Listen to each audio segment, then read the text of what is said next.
Hello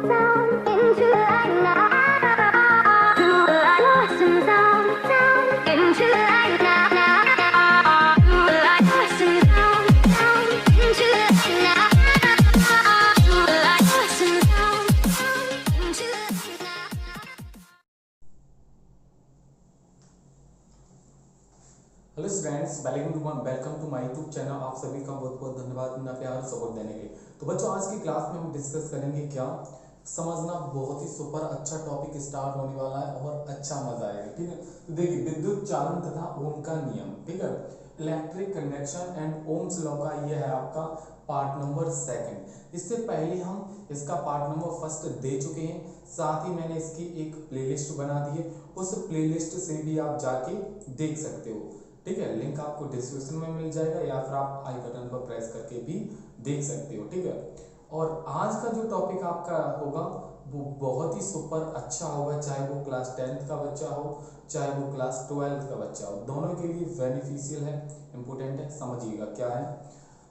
प्रतिरोधों का संयोजन बोले तो कॉम्बिनेशन ऑफ, यहाँ पे लिख दें कॉम्बी, समझना बहुत ही अच्छे से, कॉम्बिनेशन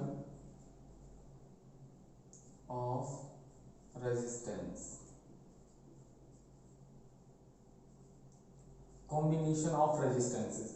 तो इसमें समझिएगा, इसमें आपको क्या आएगा, किस तरीके से ऐड करेंगे रेजिस्टेंस को।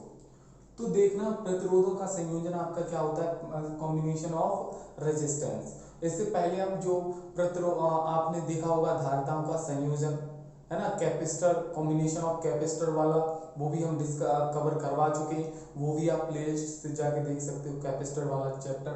अब इसमें हम डिस्कस करेंगे प्रतिरोधों का संयोजन। तो जो प्रतिरोधों का संयोजन जो होता है, कॉम्बिनेशन ऑफ रेजिस्टेंस, वो आपका दो तरीके का होता है। पहला होता है श्रेणी क्रम संयोजन, प्रतिरोधों का श्रेणी क्रम संयोजन। ठीक है, बोले तो श्रेणी क्रम संयोजन। ठीक है, श्रेणी क्रम संयोजन, इसे इंग्लिश में बोलते हैं हम सीरीज कॉम्बिनेशन। क्या बोलते हैं? Series combination. ठीक है, सीरीज कॉम्बिनेशन। आप समझना क्या है। पहला जो आपका संयोजन होता है प्रतिरोधों का, वो होता है श्रेणी क्रम संयोजन। सेकंड होता है आपका समांतर क्रम संयोजन। क्या होता है? समांतर क्रम संयोजन। ठीक है, तो प्रतिरोधों का संयोजन किस तरीके से होता है? आपका दो तरीके से होता है। एक तो आपका श्रेणी क्रम संयोजन होता है, एक आपका क्या होता है? समांतर क्रम संयोजन। श्रेणी क्रम को हम बोलते हैं सीरीज कॉम्बिनेशन और समांतर क्रम को बोलते हैं पैरेलल कॉम्बिनेशन। क्या बोलते हैं? Parallel combination. ठीक है, याद रखना, क्या बोलते हैं? Parallel combination. यहां तक क्लियर हुआ? मतलब पहले वाले को हम बोलते हैं श्रेणी क्रम संयोजन, बोले तो सीरीज कॉम्बिनेशन। सेकंड वाला आता है आपका पैरेलल कॉम्बिनेशन।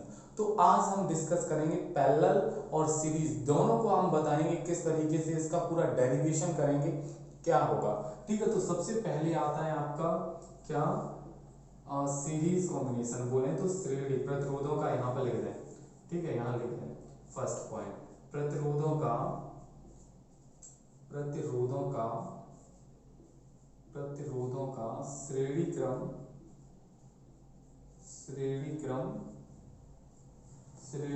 संयोजन। ठीक है, प्रतिरोधों का श्रेणी क्रम संयोजन, इसे इंग्लिश में भी बोल सकते हैं क्या? Combination of resistance. Series combination, क्या? Series combination of resistances. ठीक है, तो ये होता है आपका प्रतिरोधों का श्रेणी क्रम संयोजन, सीरीज कॉम्बिनेशन ऑफ रेजिस्टेंस। अब इसमें क्या होगा, हम 3 रेजिस्टेंस लेते हैं, कितने? 3, और उन्हें हम पैरेलल, आप सीरीज की बात होती है, सीरीज में ऐड करते हैं इस तरीके से, फर्स्ट, सेकंड, थर्ड। मतलब मैंने 3 रेजिस्टेंस ले लिए इस तरीके से। एक सर्किट बना देंगे इधर, एक हम क्या बना देंगे? सर्किट। ये मैंने सर्किट भी बना दिया, यहाँ पर पॉजिटिव और नेगेटिव ऐड कर दिया। ठीक है, इस तरीके से। ठीक है, तो मैंने कितने रेजिस्टेंस लिए, 3 रेजिस्टेंस लिए, जिसमें पहला जो रेजिस्टेंस है वो आपका R1 है, सेकंड वाला रेजिस्टेंस जो है वो R2 है, और थर्ड वाला जो रेजिस्टेंस है वो R3 है। 3 रेजिस्टेंस, तो आप लिख सकते हो मैंने माना 3 प्रतिरोध R1, R2 और R3 है, 3 रेजिस्टेंस है, ठीक है। उसमें जो करंट फ्लो होता है उसमें I धारा प्रवाहित करते हैं, क्या I करंट फ्लो होता है। तो इसमें जो करंट फ्लो होगा, यहाँ से करंट जो जाएगा वो आपका सीरीज इस तरीके से ही तो जाएगा, इसमें कोई भी मतलब कोई इधर उधर करंट फ्लो होगा, कहीं जाएगा इधर उधर नहीं जाएगा, मतलब सेम रहेगा।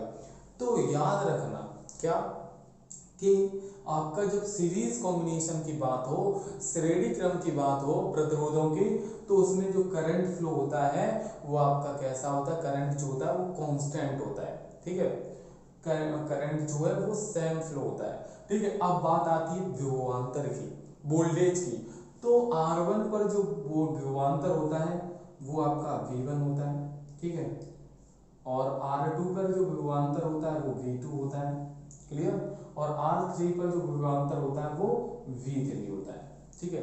इसमें करंट जो होता है वो कांस्टेंट होता है। मेरे प्यारे बच्चों, अगर क्वेश्चन आ जाए तो आप हिचकिचाना नहीं, आराम से कर देना, क्या कि अगर कोई प्रतिरोध है, अगर आपके 3 जो प्रतिरोध हैं, 3 रेजिस्टेंस हैं, वो उन्हें श्रेणी क्रम में सीरीज कॉम्बिनेशन में ऐड किया जाए तो आपका क्या कांस्टेंट रहेगा। तो ऑप्शन बन सकता है विभवांतर, विद्युत धारा, ठीक है, आपका प्रतिरोध और नन ऑफ दीज, मतलब इनमें से कोई नहीं। तो आपका राइट आंसर जो होगा वो विद्युत धारा हो जाएगा, इलेक्ट्रिक करंट। कि अगर हम इसे सीरीज कॉम्बिनेशन 3 हो या 3 से ज्यादा हो रेजिस्टेंस, उन्हें अगर हम सीरीज कॉम्बिनेशन में ऐड करते हैं तो उसमें जो करंट जो होता है वो आपका कांस्टेंट होता है। तो करंट आपका कांस्टेंट है, तो पहले पर, ठीक है, V1 R1 पर जो विभवांतर होगा, है ना, विभवांतर की बात कर रहे हैं, वोल्टेज, ठीक है, तो क्या हो जाएगा R1 प्रतिरोध पर विभवांतर V1 इक्वल टू क्या होगा, बोलिए बच्चों, IR1 होगा, IR1 होगा ओम के नियम से, according to Ohm's law V equal to IR होता है, ठीक है। ये तो R1 पर आपका V1 हो जाएगा। इसी तरीके से V2 के लिए निकाले, V2 इक्वल टू I और R2 हो जाएगा, क्योंकि करंट तो कांस्टेंट है, सभी में सेम करंट फ्लो हो रहा है। और इसी तरीके से वोल्टेज जो हो जाएगा वो V इक्वल टू I और R3 हो जाएगा। तो आपने सभी पर, मतलब R1 पर निकाल लिया विभवांतर, R2 पर निकाल लिया विभवांतर, R3 पर निकालिए विभवांतर। अब हम निकालें टोटल इस सर्किट पर, टोटल इस परपथ पर कुल कितना, इस संयोजन में कुल कितना विभवांतर लगेगा वो निकालना है। क्या निकालना है, टोटल विभवांतर, ठीक है। तो टोटल विभवांतर निकालने के लिए आपका V इक्वल टू क्या हो जाएगा, V1 plus V2 plus V3, मतलब इन तीनों को, जो भी आपके 3 विभवांतर दिए हैं, जो भी पोटेंशियल दिए हैं, उन तीनों को क्या कर देंगे, हम ऐड कर देंगे, ठीक है। तो अब इन तीनों को ऐड किया तो यहाँ से V1 की वैल्यू यहाँ पर पुट करेंगे, V2 की वैल्यू यहाँ से पुट करेंगे, V3 की वैल्यू यहाँ से पुट करेंगे, इस तरीके से इसमें पुट करते हैं। और V इक्वल टू क्या होता है, एक तो V1, तो यहाँ से V इक्वल टू क्या हो जाएगा, ओम्स लॉ से, यहाँ पे लिख सकते हैं ओम के नियमानुसार, अकॉर्डिंग टू ओम्स लॉ, ठीक है, अकॉर्डिंग टू ओम्स लॉ, ठीक है, Ohm's law, clear, according to Ohm's law, Ohm के नियमानुसार क्या होता है, V इक्वल टू IR, यही हो जाएगा आपका IR। तो V की जगह हम क्या पुट कर देंगे, IR, तो यहाँ पर आपका क्या हो जाएगा I और R, ठीक है, IR इक्वल टू V1 की वैल्यू हमारे बच्चों कितनी, IR1, कितनी, IR1 प्लस V2 की वैल्यू IR2, क्या, IR2 प्लस V3 की वैल्यू IR3, I और R3, इस तरीके से पुट कर देंगे, क्लियर। अब देखिए यहाँ पर IR इक्वल टू, इन सभी से कॉमन क्या है, I कॉमन है, देखो कांस्टेंट, क्योंकि यहाँ से जो करंट फ्लो होता है इसमें कहीं देखो सभी में सेम डायरेक्शन में फ्लो होता है, कहीं भी जो आपका धारा है जो इस तरह से जाती है वो कहीं भी दूसरी में बट नहीं रही, सेम जा रही है उतनी निकल के आ रही है। ठीक है, तो यहाँ से आई कांस्टेंट है, कॉमन ले लिया, तो आपका R1 plus R2 plus R3 इस तरीके से हो जाएगा। ठीक है, तो अब देखेंगे हम I से I कट हो जाएगा ना।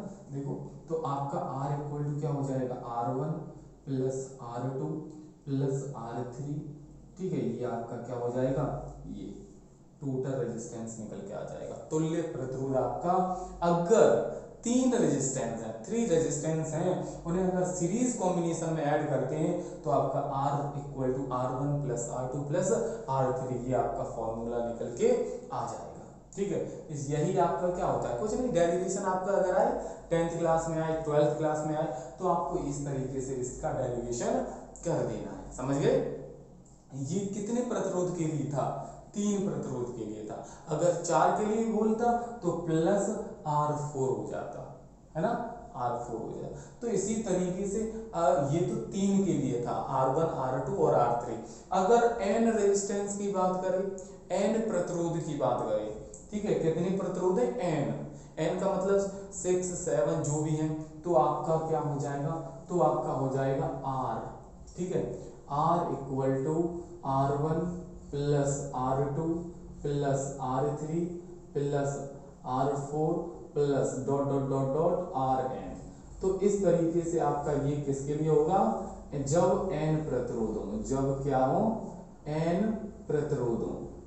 ठीक है, n प्रतिरोध को हम सीरीज कॉम्बिनेशन में ऐड करते हैं, n रेजिस्टेंस को जब हम सीरीज कॉम्बिनेशन में ऐड करते हैं तो आपका प्रतिरोध का, रेजिस्टेंस का, टोटल रेजिस्टेंस का फॉर्मूला हो जाएगा R equal to R1 plus R2 plus R3 R4 dot dot dot, जब जितना दिया जाए, 6 की बात करता तो 6 तक लेके जाते। तो आई होप कि आप लोगों को ये चीज समझ आ चुकी होगी।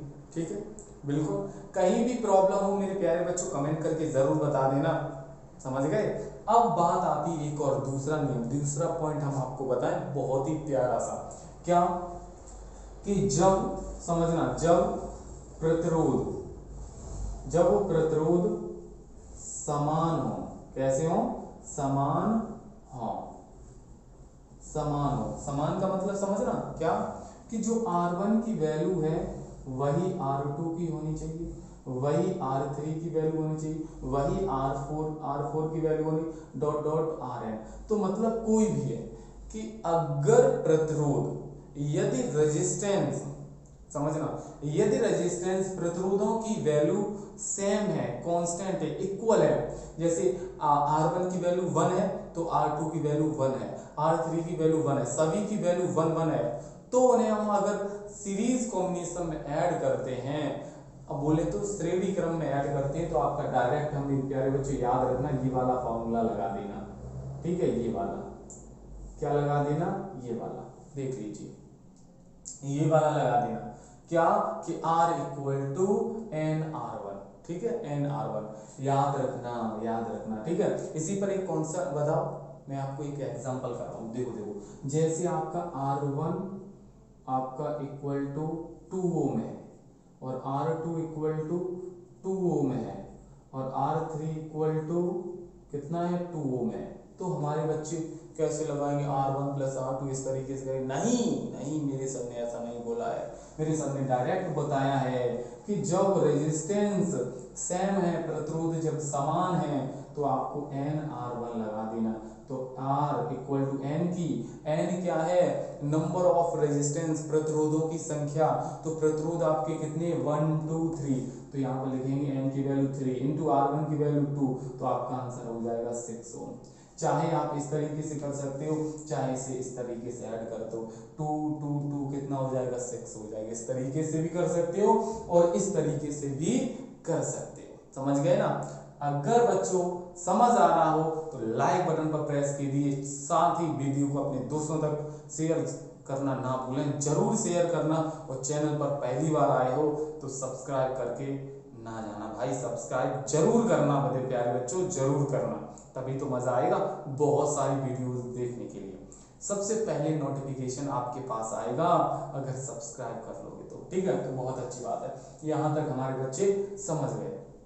ठीक है, अब हम बात करेंगे किसकी, अब हम बात, आपका सीरीज कॉम्बिनेशन हो गया। श्रेणी क्रम में अगर कोई भी चीज आए आपको ये इतना कर देना है और याद मत भूलना, बार बार रिवाइज करना, चाहो तो आप नोट कर सकते हो वीडियो को पॉज करके, ठीक है। तो आपका श्रेणी क्रम का कंप्लीट हो गया काम। अब बात आएगी श्रेणी क्रम बोले तो सीरीज कॉम्बिनेशन आपका कंप्लीट हो गया। अब बात आएगी किसकी, समांतर क्रम संयोजन बोले तो पैरेलल कॉम्बिनेशन। पैरेलल कॉम्बिनेशन ये था आपका प्रतिरोधों का श्रेणी क्रम संयोजन, सीरीज कॉम्बिनेशन ऑफ रेजिस्टेंस। अब हम करेंगे किसका derivation, parallel combination of resistance, ठीक है। तो वो हम देखेंगे नेक्स्ट स्लाइड में, ठीक है। तो बच्चों देखिएगा नेक्स्ट स्लाइड।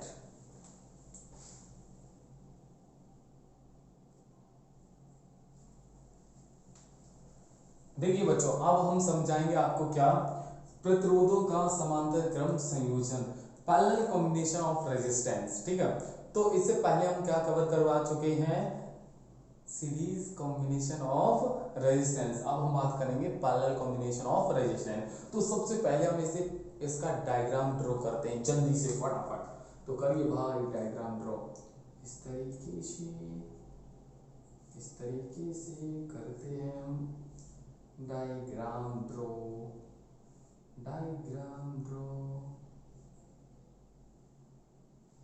ठीक है, एकदम अच्छा खासा बन रहा है या फिर कैसा लग रहा है भाई, या बन जा। इस तरीके से हम ड्रॉ कर लेंगे अपना एक डायग्राम, इस तरीके से प्लस पॉजिटिव नेगेटिव। अब देखो ये मैंने क्या कर लिया, डायग्राम ड्रॉ कर लिया किसका, हमने पैरेलल कॉम्बिनेशन, देखो पैरेलल है एक तरीके से, एक के नीचे एक, मतलब ये लाइन अलग, ये लाइन अलग, ये लाइन अलग, तीनों लाइन अलग है। तो इसमें रेजिस्टेंस कितने, वही पहले मैंने 3 लिए तो फिर से मैंने 3 ले लिए, R1 R2 और R3, ठीक है। तो आप लिख सकते हो माना प्रतिरोध, माना 3 प्रतिरोध R1 R2 और R3 मैंने ले लिया, ठीक है। तो ये यहाँ से आपका जो सेल लगा है, यहाँ से करंट फ्लो होता है क्या, आई करंट फ्लो होता है, ठीक है। क्या करंट फ्लो होता है, आई, और यहाँ तक आने के बाद ये वापस लौटेगा, तो क्या आई करंट ही वापस लौटेगा। समझना बहुत ही यहाँ वाली बात है, यहाँ से सोचने वाली, कि यहाँ से करंट गया, यहाँ से जाने के बाद ये करंट 3 भागों में डिवाइड हो जाएगा, 3 प्रकार डिवाइड हो जाएगा, 3 पार्ट्स में डिवाइड हो जाएगा। पहले क्या, कुछ करंट आपका R1 में जाएगा, कुछ करंट R2 में जाएगा, कुछ करंट R3 में जाएगा। मतलब जो I करंट था वो 3 पार्ट्स में डिवाइड हो गया, 3 पार्ट्स में, ठीक है। तो कोई बात नहीं, 3 पार्ट्स में डिवाइड हो गया। तो यहाँ से इस R1 में क्या करंट जाएगा, I1, R2 में करंट क्या जाएगा, I2, और R3 में क्या करंट जाएगा, I3, ठीक है। तो यहाँ से ये क्लियर हुआ कि इस सेल से जो करंट चला I, वो आगे चल के 3 पार्ट्स में डिवाइड हो गया, R1 R2 और R3, इन तीनों में चला गया। पहले वाले में I1 गया, दूसरे वाले में R2 गया, तीसरे वाले में आपका I3 गया, और जाने के बाद ये यहाँ से गया, यहाँ पर आया, ये यहाँ से सीधा गया, यहाँ आया, ये यहाँ से घूम के और यहाँ पे आ गया, तीनों जाके फिर यहाँ से मिलके तीनों यहाँ पर आके मिल जाते हैं, और मिलने के बाद आपका आई निकल के आ जाता है। तो यहाँ से मेरे बच्चे एक बात समझना कि ये करंट ये तीनों करंट जा रहे हैं, मतलब I1 plus I2 plus I3, ये तीनों करंट जाके तब जाके आपका क्या बन जाता है, I बन जाता है ना। तो यहाँ से ये क्लियर होता है, यहाँ से ये चीज आपको निकल के आती है कि जो भी करंट आई जाता है वो कितने 3 पार्ट्स में डिवाइड होता है, I1 I2 और I3, इन तीनों को ऐड करेंगे तो वापस हमारा वही मिलेगा, ठीक है। तो ये चीज मैंने बता दी बहुत ही प्यारी सी। तो देखिए अब यहाँ से ये क्लियर हुआ कि ये करंट फ्लो हुआ I1 I2। अब ये बात आए कि यहाँ पर जो विभवांतर होगा, पोटेंशियल, इलेक्ट्रिक पोटेंशियल जो होगा वो कांस्टेंट होगा। कैसे होगा सर, यहाँ पर जो पोटेंशियल होगा इलेक्ट्रिक पोटेंशियल V वो कैसा होगा, कांस्टेंट होगा, क्योंकि यहाँ पर जो करंट I फ्लो हो रहा है वो 3 पार्ट्स में डिवाइड हो जाता है, जिसके कारण उस पर वोल्टेज जो होगा वो V होगा, वो कांस्टेंट होगा। तो अगर पैरेलल कॉम्बिनेशन की बात आए और क्वेश्चन में ये कहे कि यहाँ पर वो कौन सी क्वांटिटी है, वो कौन सी राशि है जो आपकी नियत होगी, कांस्टेंट होगी, तो हमारे बच्चों का तुरंत जवाब आना चाहिए कि जो वोल्टेज होगा वो आपका कैसा होगा, कांस्टेंट होगा, विभवांतर कांस्टेंट होगा। ठीक है। और अगर सीरीज कॉम्बिनेशन की बात आएगी तो वहां पर जो इलेक्ट्रिक करंट होगा वो कांस्टेंट होगा। ठीक है। तो यहाँ तक क्लियर हुआ ना। ठीक है। तो आपका अब R1 पर करंट कितना होगा, R2 पर कितना करंट होगा, R3 पर कितना करंट फ्लो होगा, तो वो हम निकाल लेंगे। ठीक है। तो आपका R1 पर आपका करंट फ्लो होगा, क्या क्या क्या करंट फ्लो होता है, देखो अब यहाँ से या फिर टोटल इस पर ओम के नियम अनुसार according to Ohm's law I equal to, तो पहले आपका R1 पर क्या करंट फ्लो हो रहा है, R1 पर आपका I1 करंट फ्लो हो रहा है, तो आपका I1 इक्वल टू क्या हो जाएगा, I1 equal to V upon R1 हो जाएगा। सर हमें भी बताइए कैसे आ जाएगा, V इक्वल टू IR होता है, ठीक है, R1 है, I1 है, वोल्टेज तो कांस्टेंट है, तो यहाँ से अगर I1 की वैल्यू निकालें तो इसके अपॉन में जाएगा, तो I1 इक्वल टू क्या हो जाएगा, V अपॉन R1 हो जाएगा, है ना। इस तरीके से आपका ये निकल के आता है। ठीक है। तो I1 पहले पर निकालिए, R1 पर आपका current I1 equal to V upon R1। ठीक है। ऐसे ही R2 पर कितना करंट फ्लो होता है, I2 करंट होता है, तो I2 इक्वल टू क्या हो जाएगा आपका V अपॉन R2 हो जाएगा। क्लियर। क्योंकि आपका यहाँ पर जो वोल्टेज है, जो विभवांतर है वो कैसा है, कांस्टेंट है। ठीक है। तो यहाँ से कॉमा ये क्लियर हुआ। फिर R3 पर कितना करंट फ्लो होता है, I3 करंट फ्लो होता है, तो आपका I3 इक्वल टू हो जाएगा V अपॉन R3। ठीक है। ये हो जाएगा। तो ये तो सर आपने निकाल लिया कि I1 पर करंट इतना होगा, I2 पर ये R2 पे, इस तरीके से। अब टोटल इस सर्किट पर कितना करंट फ्लो होगा, टोटल इस सर्किट पर, समझ गए ना, टोटल इस सर्किट पर कितना करंट फ्लो होगा। तो टोटल आपका क्या हो जाएगा, I equal to V upon R, यही आएगा ना, V upon R total according to Ohm's law. समझ गए। ये आपका टोटल करंट कितना फ्लो हो रहा है, उस पर I करंट फ्लो हो रहा है, टोटल विभवांतर क्या है, V है, V तो कांस्टेंट है, और आपका R आपका ये क्या हो जाएगा, R ये आपका हो जाएगा टोटल के लिए R। ठीक है। R और ये आपका क्या है, R1 पर करंट, R2 पर, इसके लिए सेम मतलब अलग अलग के लिए, प्रत्येक के लिए। तो आपका अब निकालें हम टोटल कितना करंट फ्लो हुआ, तो मैंने यहाँ पर बता दिया है, I equal to I1 plus I2 plus I3। इसी तरीके से आप लिख सकते हो क्या कि I equal to I1 plus I2 plus I3, इस तरीके से लिख सकते हो। तो आपका टोटल करंट क्या, I equal to V upon R, ये वाली वैल्यू यहाँ पुट कर दें, V upon R equal to I1 पर आपका करंट क्या, V अपॉन R1 क्या है, V upon R1 plus I2 पर आपका क्या, V अपॉन R2, तो यहाँ पर पुट करेंगे V upon R2 plus I3 पर कितना है करंट आपका, V अपॉन R3, इस तरीके से। तो अब देखिए इसमें से आपका टोटल कांस्टेंट कॉमन कुछ मिल रहा है आपको, यहाँ से मिल रहा है, बिल्कुल सर। तो आपका V upon R equal to यहाँ से है V कॉमन, तो आपका अंदर हो जाएगा 1 upon R1 plus 1 upon R2 plus 1 upon R3, यही हो जाएगा। V तो मैंने सभी से कॉमन ले लिया। अब देखो V से V ये कट हो गया तो यहाँ 1 हो जाएगा। ठीक है। तो आपका क्या बचेगा, R1 upon R equal to 1 upon R1 plus 1 upon R2 plus 1 upon R3, ये हो जाएगा। ठीक है। तो ये आपका निकल के आएगा तुल्य प्रतिरोध। टोटल जो रेजिस्टेंस होगा वो आपका कितना हो जाएगा, समांतर क्रम में पैरेलल कॉम्बिनेशन में 1 upon R equal to 1 upon R1 plus 1 क्या plus 1/R1 plus 1/R2 plus 1/R3। ये कितने 3 रेजिस्टेंस दिए हो, कितने 3 रेजिस्टेंस दिए हो। अगर आपको कितने 4 रेजिस्टेंस दिए होंगे तो सर क्या लगाएंगे, वही आपको करना है 1/R1 1/R equal to 1/R1 plus 1/R2 plus 1/R3 plus 1/R4, इस तरीके से करते जाएंगे। ठीक है, अब यहाँ पे लिखेंगे जब n प्रतिरोध हो, n प्रतिरोध हो तो आपको तुल्य प्रतिरोध निकालना है। क्या निकालना है, टोटल रेजिस्टेंस निकालना है। तो आपको लगाना है 1/R equal to 1/R1 plus 1/R2 plus 1/R3 plus 1 dot dot dot dot 1/R1 Rn। ठीक है, ये आपका जितने आपके रेजिस्टेंस होंगे उतने ही ऐड होते जाएंगे। ठीक है, ये देखो 1/R equal to 1/R1 plus 1/R2 plus 1/R3 plus dot dot dot dot 1/Rn। ठीक है, तो जितने आपके रेजिस्टेंस होंगे उतने ही हम यहाँ पर रेजिस्टेंस ऐड कर देंगे।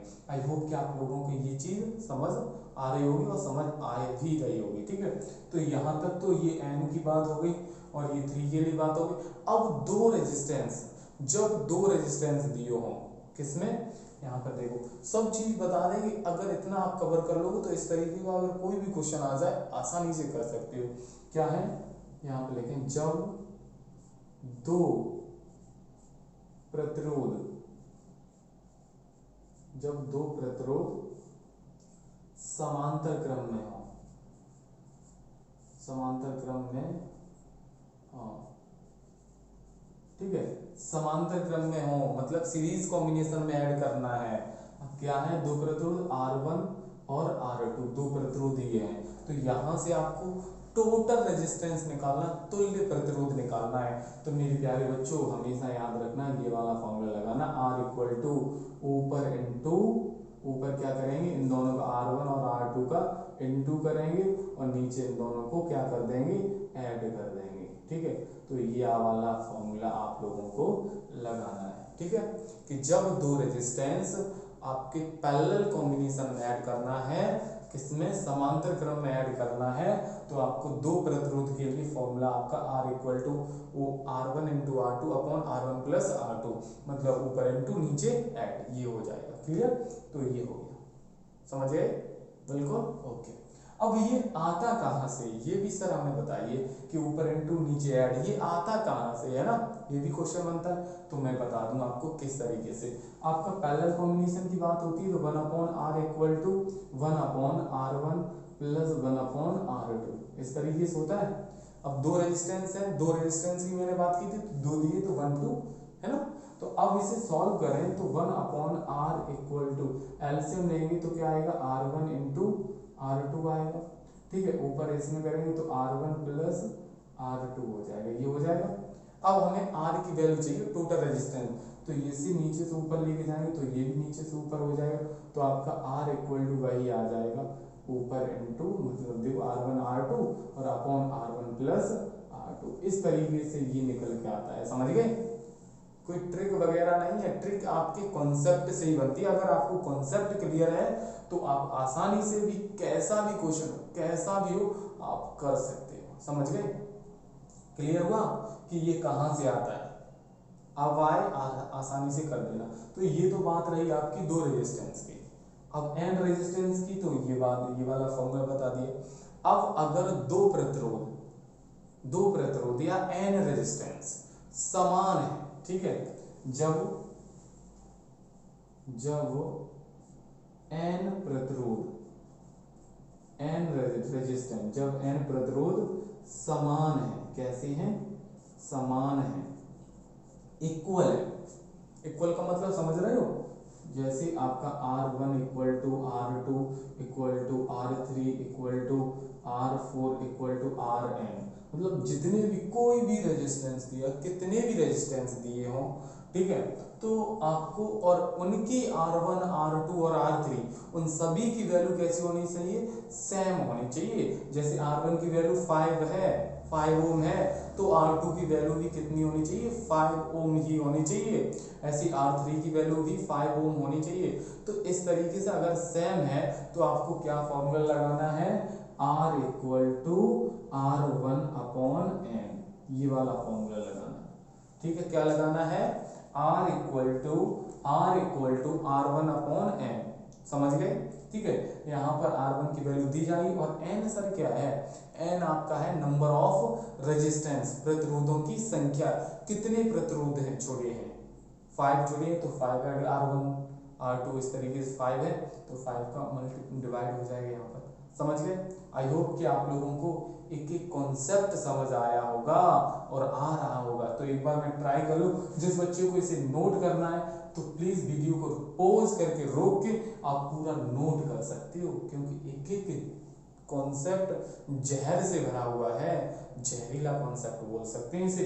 ठीक है, तब तक आप नोट करो, मैं एक बार चेक कर लूँ कि आप लोगों को दिख रहा है या नहीं दिख रहा है। बिल्कुल दिख रहा है। ठीक है, तो आपका यहाँ तक मैंने आपको सीरीज कॉम्बिनेशन बोले तो पैरेलल कॉम्बिनेशन और सीरीज कॉम्बिनेशन, श्रेणी क्रम संयोजन और समांतर क्रम संयोजन दोनों ही आपको कंप्लीट करा दिए। आज का टॉपिक मैंने बताया था प्रतिरोधों का संयोजन है आपका, कॉम्बिनेशन ऑफ रेजिस्टेंस है। तो आई होप कि आप लोगों को ये चीज समझ आई होगी। आज की क्लास में कॉन्सेप्ट था, कोई बात नहीं, इसी तरीके से और भी वीडियो के लिए मेरे चैनल को सब्सक्राइब करिए और नेक्स्ट वीडियो में आपका इसके न्यूमेरिकल क्वेश्चन और सुपर कॉन्सेप्ट होगा। ठीक है, तो आज के लिए इतना ही। जय हिंद, जय भारत, वंदे मातरम। फिर मिलते हैं हम नेक्स्ट वीडियो में। Okay, bye bye, take care.